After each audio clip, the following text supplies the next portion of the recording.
Good evening all. எல்லாரும் எப்படி இருக்கீங்க? நேற்று நான் வந்து கம்பைன் ஸ்டடி பண்ணலாமா அப்படின்னு கேட்டிருந்த வீடியோக்கு நிறைய பேர் ரெஸ்பாண்ட் பண்ணியிருக்கீங்க. குறிப்பிட்ட சில பேர் நான் கேட்ட எல்லா டீட்டெயில்ஸுமே போட்டு அழகாக கமெண்ட் பண்ணியிருந்தீங்க. அந்த கமெண்ட்ஸ்க்கு கீழெல்லாம் நான் வந்து உங்களுடைய மெயில் ஐடி கொடுக்குற மாதிரி நானும் ரிட்டன் கமெண்ட் பண்ணியிருக்கேன். ஸோ நீங்கள் மெயில் ஐடி கொடுத்தீங்க அப்படின்னா சீக்கிரத்துலேயே நம்ம எல்லோரும் கம்பைன் ஸ்டடி பண்ண ஸ்டார்ட் பண்ணிடலாம். ஸோ இன்றைக்கான வீடியோ என்ன அப்படின்னா வந்து ஒரு டே விலாக், மார்னிங்லேருந்து ஈவினிங் வரைக்கும் நான் என்ன படிக்கிறேங்கிறதுக்கான விலாக் தான். ஸோ ஃபஸ்ட்டு ஸ்டார்ட் பண்ணது வந்து இங்கிலீஷில் தான். இங்கிலீஷில் நான் எல்லா கொஸ்டின் பேப்பரையும் முடிச்சதுனால லேர்ன் ஃப்ரம் மிஸ்டேக்ஸ் பண்ணுறதுனால நான் இப்போ அதே தான் கரண்ட்டாக வந்து பார்த்துட்ருக்குறேன். அதில் இன் பர்டிகுலராக ஏதாவது ஒரு கான்செப்ட் எடுத்து படிக்கிறோன்னா அது வந்து 2-3 ஸ்டாண்டர்ட்ஸில் இருக்கிறதுக்கான வாய்ப்பு இருக்குது. ஃபார் எக்ஸாம்பிள் இப்போ டிட்டர்மினஸ் தான் படிக்கிறோம் அப்படின்னா சில டிட்டர்மினஸ்க்கான பாதி போர்ஷன் வந்து 6th இருக்குது, அடுத்து 8th இருக்குது, அடுத்து 10th இருக்குது. ஸோ இது எல்லாத்தையும் ஒவ்வொரு புக்காக எடுத்து படிக்க முடியாதுங்கிறதுனால எல்லாத்தையுமே கம்பைன் பண்ணி சர்ச் பண்ணி எல்லாத்தையுமே என்னோட மிஸ்டேக் புக்கில் வந்து எழுதிட்டு இருந்தேன். இப்படி படிக்கிறதுனால நம்ம தப்பை மறுபடியும் ஃபோக்கஸ் பண்ணி படிக்கிறதுனால நம்ம எதை கான்சென்ட்ரேட் பண்ணி மார்க்கு குறைய வாங்குகிறோமோ அதெல்லாத்தையும் ரெக்டிஃபை பண்ணி மார்க் அதிகமான வாங்குறதுக்கான சான்சஸ் அதிகமாக இருக்குது. ஸோ நீங்களும் இதை முடிஞ்ச அளவுக்கு ட்ரை பண்ணி பாருங்கள். எதை தப்பு விடுறீங்களோ அதை நல்லா ஃபோக்கஸ் பண்ணி படித்து மறுபடியும் அதை தப்பு விடாமல் எழுதி பாருங்கள். சில கிராமர் படிக்கும்போது கொஞ்சம் கஷ்டமாக இருந்த மாதிரி தான் இருக்குது. பிகாஸ் நமக்கு ஏற்ற மாதிரி கிராமர் வந்து தமிழ் எக்ஸ்ப்ளனேஷன் வீடியோ ரொம்ப கம்மியாக தான் இருக்குது. அதனால் முடிஞ்ச அளவுக்கு கூகுள் சர்ச் பண்ணி படிங்க.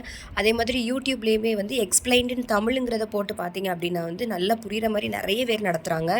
இங்கிலீஷில் வந்து TET question paper maximum grammar based இருக்கிறதுனால கிராமருடைய கொஸ்டின்ஸ் எல்லாமே டேரெக்டாக எந்த எக்ஸாம்பிள் புக்கில் இருக்குதோ அதை தான் அப்படியே டெட் கொஸ்டின் பேப்பர்லேயே வந்து கொடுக்குறாங்க. அதனால் முடிஞ்ச அளவுக்கு ஸ்கூல் புக்கில் இருக்கக்கூடிய கிராமருடைய எக்ஸாம்பிள்ஸையே சால்வ் பண்ணி பார்த்து அதை நம்ம ரெக்டிஃபை பண்ணி படித்தாலே நம்மளால் ஈஸியாக வந்து சால்வ் பண்ணிட முடியும். அதனால் நான் என்ன செய்கிறேன் அப்படின்னா இப்போதைக்கு கரெக்ஷன் எல்லாம் முடிச்சுட்டு மறுபடியும் ஒரு தடவை ஃபர்ஸ்ட்லேருந்து ரிவிஷன் வரலாம் அப்படின்னு நினச்சிருக்கேன். அதில் நான் என்னென்னலாம் தப்பு விட்டுருக்கேனோ அதை மறுபடி ஒரு டெஸ்ட் மாதிரி நானே செல்ஃபாக போட்டு ஹைட் பண்ணி ஆன்சர் எழுதி பார்க்கலான்னு நினச்சி வச்சுருக்கிறேன். ஸோ இது எந்த அளவுக்கு ப்ராக்டிக்கலாக செட் ஆகும்னு பார்க்கணும். கொஷின் பேப்பர் சால்வ் பண்ணதில் என்னென்னலாம் தப்பு விட்டுருக்கேனோ அதை தனியாக வந்து இங்கிலீஷ்னு ஒரு நோட்டு போட்டு அந்த நோட்டில் வந்து என்னுடைய மிஸ்டேக்ஸ் எல்லாம் எழுதி வச்சுட்ருக்கேன். இதனால் மிஸ்டேக்ஸை ரிப்பீட் பண்ணி படிக்கும்போது இன்னும் கொஞ்சம் கிளாரிஃபைடாக மார்க் ஸ்கோர் பண்ணுறதுக்கு நல்லாயிருக்கும். அப்படிங்கிறதுனால நான் இப்போ வந்து மிஸ்டேக் வந்து ட்ரான்ஸ்ஃபர் எபித்தட்டில் விட்டுருக்கேன்னா அதை பற்றி நான் ஃபுல் எக்ஸ்ப்ளனேஷன் எழுதி வச்சுருக்கேன். கோப்பப் ரஸ்கின் பாண்டை பற்றி உள்ளதெல்லாம் நிறைய தப்பு விட்டுருக்கேன். ஸோ இது ஃபுல்லாகவே வந்து மிஸ்டேக்ஸை கரெக்ட் பண்ணுற மாதிரி ஒரு நோட்டில் என்னென்ன உண்டு அப்படிங்கிறத டீட்டெயிலாக யூடியூப்பில் வீடியோ பார்த்து கூகுளில் ரெஃபரன்ஸ் பார்த்து எல்லாமே எழுதி வச்சுருக்கிறேன். ஸோ இனிமேல் மிஸ்டேக் வரும்போது இந்த மிஸ்டேக் புக் எடுத்து ரெஃபர் பண்ணால் போதும். ஸோ நான் படிக்கிற ப்ரொஃபஸர் அகாடமியில் மறுபடியும் சைக்காலஜி கிளாஸஸ் ஸ்டார்ட் பண்ணிட்டாங்க. இன்றைக்கி அவங்க கரண்ட்டாக எடுத்த டாபிக் வந்து growth and development of a child. இந்த கிளாஸ் மட்டுமே எனக்கு 1.5 hours கிட்ட போச்சுது. ஸோ இது வந்து சில விஷயங்கள் நம்ம ஆஸ் அ சைல்டெல்லாம் நம்ம வந்து டீச்சராக டீல் பண்ண போகிறதுனால அதுக்கு ஏற்ற மாதிரியான விஷயங்கள்லாம் வந்து சொல்லி தந்தாங்க. முக்கியமாக இதில் வந்து க்ரோத்துக்கும் டெவலப்மெண்ட்டுக்கும் உள்ள வித்தியாசங்கள் என்ன அப்படின்னு சொல்லி கொடுத்தாங்க. யார் என்னென்ன டெஃபினிஷன்ஸ்லாம் சொல்லியிருக்காங்க. பிகாஸ் டெஃபினிஷன்ஸ் பொதுவாகவே ரொம்ப இம்பார்ட்டன்ட். பிகாஸ் இது வந்து டைரக்ட் கொஸ்டின்ஸாக வரதுக்கு சான்சஸ் இருக்குது. அதில் நம்ம ஹை மார்க்ஸ் எடுக்கிறதுக்கும் நமக்கு சான்ஸ் இருக்குது. டெவலப்மெண்ட் அப்படிங்கிறது வந்து overall development like physical, cognitive, emotional. Growth அப்படிங்கிறது உடல் ரீதியான வளர்ச்சி. அதே மாதிரி மெச்சூரிட்டினா முதிர்ச்சி. அந்தந்த ஏஜுக்கான மெச்சூரிட்டி, டெவலப்மெண்ட், க்ரோத் என்னங்கிறத சொல்லி கொடுத்தாங்க. அதுக்கப்புறம் difference between nature and nurture. நேச்சருங்கிறது something that is with inbuilt, நமக்கு உள்ளேயே வந்து பயாலஜிக்கலாகவும் ஜெனட்டிக்காகவும் டிஎன்ஏவாகவும் இருக்கிறது. நர்ச்சர் அப்படிங்கிறது வந்து நம்ம என்விரான்மெண்ட்டை சுற்றி ஒரு குழந்தை எந்தெந்த என்விரான்மெண்ட்டில் வளர்றதுனால எப்படி இருக்குங்கிறத பொறுத்து சொல்லிக் கொடுக்குறது. அப்புறம் அதோடைய பிரின்சிபல்ஸ் எல்லாமே சொல்லிக் கொடுத்தாங்க. அப்புறம் 2 டேர்ம்ஸ் சொல்லிக் கொடுத்தாங்க. Cephalic to caudal. Cephalic to காடல்னா ஹெட் டு டோலிருந்து வளர்ச்சி ஆகிறது. அதுக்கப்புறம் வந்து ப்ராக்சிமோடிஸ்டல் அப்படிங்கிறது வந்து என்னென்னா உடம்பு உள்பகுதியிலேருந்து வெளிப்பகுதி வரைக்கும் டெவலப் ஆகிறது. ஃபார் எக்ஸாம்பிள் உடம்பு முதல்ல டெவலப் ஆகும். அடுத்து வந்து கையில் உள்ள மூமெண்ட் எல்லாமே வந்து கொஞ்சம் கொஞ்சமாக டெவலப் ஆகும். அடுத்து வந்து ஃபிங்கர்ஸ்க்கு மாறும். இப்போ ஒரு குழந்தை ஃபஸ்ட்டு ஒரு பொருள் எடுக்க போகுது அப்படின்னா உடம்பையே நகர்த்தி தான் அந்த பொருள் எடுக்கும். அதுக்கப்புறம் கையை நகர்த்தி கொஞ்சம் கொஞ்சமாக எடுக்கும். அடுத்து ஃபிங்கர்ஸ் யூஸ் பண்ணி எடுக்கும். ஸோ இதுதான் அதோடைய டெஃபினிஷன். ஸோ இந்த கிளாஸ் வந்து 1.5 hour கிளாஸு. இந்த மெயின் யூனிட் வந்து யூனிட் நம்பர் 1. ஸோ இந்த கிளாஸ் வந்து ரொம்ப யூஸ்ஃபுல்லாக இருந்தது. இந்த டீட்டெயில்ஸ் உங்களுக்கும் கண்டிப்பாக யூஸ்ஃபுல்லாக இருக்கும். ஒரு தடவை ஃபுல்லாக பார்த்துக்கோங்க. சாப்பிட்டு முடிச்சுட்டு நான் படிக்க ஆரம்பித்தது 9th ஸ்டாண்டர்டோட லித்தோஸ்பியர் எண்டோஜெனிக் ப்ராசஸில் உள்ள ஃபஸ்ட்டு சாப்டர் தான். ஸோ இந்த சாப்டர் வந்து கொஞ்சம் கன்ஃபியூசிங்காக இருந்த மாதிரி இருந்தது. அதனால் நான் என்ன செஞ்சேன் அப்படின்னா ஃபஸ்ட் ரீடிங் வந்து அண்டர்லைன் பண்ணி மெயினான பாயிண்ட்ஸ் எல்லாமே பக்கத்தில் வந்து எனக்கு புரிகிற மாதிரி நான் எழுதி வச்சுக்கிட்டேன்.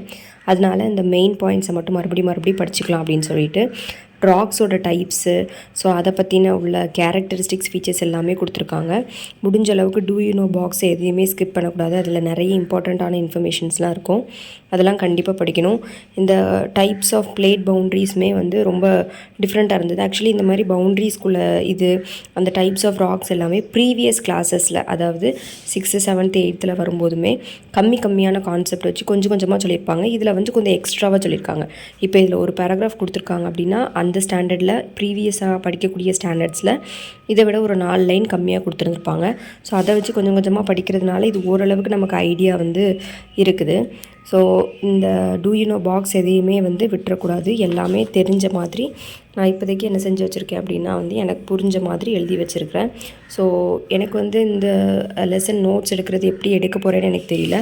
அப்படி இல்லாட்டி முடிஞ்ச அளவுக்கு இந்த புக்லேயே தான் படித்ததே மறுபடியும் ரிவிஷன் பண்ணணும். வை பிகாஸ் எனக்கு இதெல்லாம் பார்த்து படிக்கும்போது ரொம்ப ஈஸியாக படித்த மாதிரி இருக்குது. இதை நான் நோட்ஸில் ரீகாப்பி பண்ணும்போது கொஞ்சம் கஷ்டமாக இருக்கும். அப்படிங்கிறதுனால இதெல்லாமே வந்து இந்த பிக்சர்ஸ் பார்த்து படிக்கிறது ரொம்ப ஈஸியாக இருக்குது.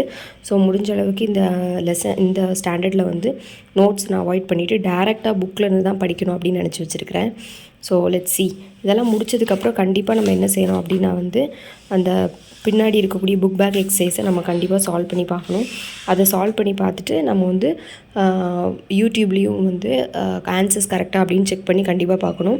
எந்தெந்த யூடியூப் சேனல்லாம் ரெஃபர் பண்ணி படிக்கணும் அப்படிங்கிறதுக்கு, சோஷியலுக்கு, இங்கிலீஷ்க்கு, தமிழுக்கு எல்லாத்துக்குமே தனித்தனியான யூடியூப் சேனல்ஸ் எல்லாமே நான் எது யூஸ் பண்ணுறேங்கிறது ஆல்ரெடி டெடிக்கேட்டடான வீடியோ போட்டிருக்கேன். மேலே கார்ட்லேயும் கொடுக்குறேன், செக் பண்ணி பாருங்கள். ஸோ இதுக்கப்புறம் நான் தமிழ் படிக்கணும். சோஷியல் நோட்ஸ் எடுத்து முடிச்சோடனே மைண்டு கொஞ்சம் அப்படியே ஜாம் ஆகிருந்த மாதிரி இருந்தது. அதனால் கொஞ்சம் உடம்பு டயர்டாக இருந்ததுனால நல்லா படுத்து தூங்கிட்டு அதுக்கப்புறம் ஈவினிங் தான் எந்திச்சு தமிழ் படிக்க உட்காந்துருந்தேன். தமிழ் வந்து இன்றைக்கி ஈவினிங் படித்தது 10th ஸ்டாண்டர்டில் உள்ள வினா விடை பொருள்கோள் 3 படித்தேன். ஸோ என்ன தான் படித்தாலுமே மறுபடி படித்தா மட்டும்தான் எனக்கு இலக்கணம் ஞாபகம் இருக்கிற மாதிரி இருக்குது. இன்னுமே இலக்கணம்க்கு நான் நிறைய எஃபோர்ட் போட்டால் மட்டும்தான் படிக்க முடியும்னு நினைக்கிறேன். இதுக்கு முன்னாடி டெட்டுக்கு அப்பியர் ஆனவங்க நிறைய பேரோட மார்க்ஸோட கமெண்ட் பண்ணியிருந்தீங்க. பார்க்கவே அவ்வளோ மோட்டிவேட்டிங்காக இருந்தது. நீங்கள்லாம் தமிழ் கிராமர் எப்படி படிச்சிங்கன்னு எனக்கு கொஞ்சம் டிப்ஸ் கொடுங்க. வேறு ஏதாவது எக்ஸாம்ஸ்க்கு ப்ரிப்பேர் பண்ணிட்டு இருக்கீங்கன்னா உங்களோட ஸ்டடி டிப்ஸ், நீங்கள் அண்டர்கோ பண்ணக்கூடிய க்ரைசிஸ், உங்களுடைய சிச்சுவேஷன்ஸ் என்ன, எந்தெந்த விஷயங்கள்லாம் உங்களுக்கு ஃபைட் பண்ணுற மாதிரி இருக்குது அப்படிங்கிறதையும் கமெண்ட்டில் போடுங்க. ஸோ இதெல்லாம் ரீட் பண்ணிகிட்டே நானும் என்னுடைய எக்ஸாம் ப்ரிப்பரேஷனை கண்டிப்பாக நல்லபடியாக பண்ணுவேன். நீங்களும் உங்களுடைய எக்ஸாமினேஷன் நல்லா ப்ரிப்பேர் பண்ணி நல்ல மார்க்ஸ் எடுத்து நல்ல ஒரு கவர்மெண்ட் ஆஃபீஸராக வரணும்னு எனக்குடைய வாழ்த்துக்கள்.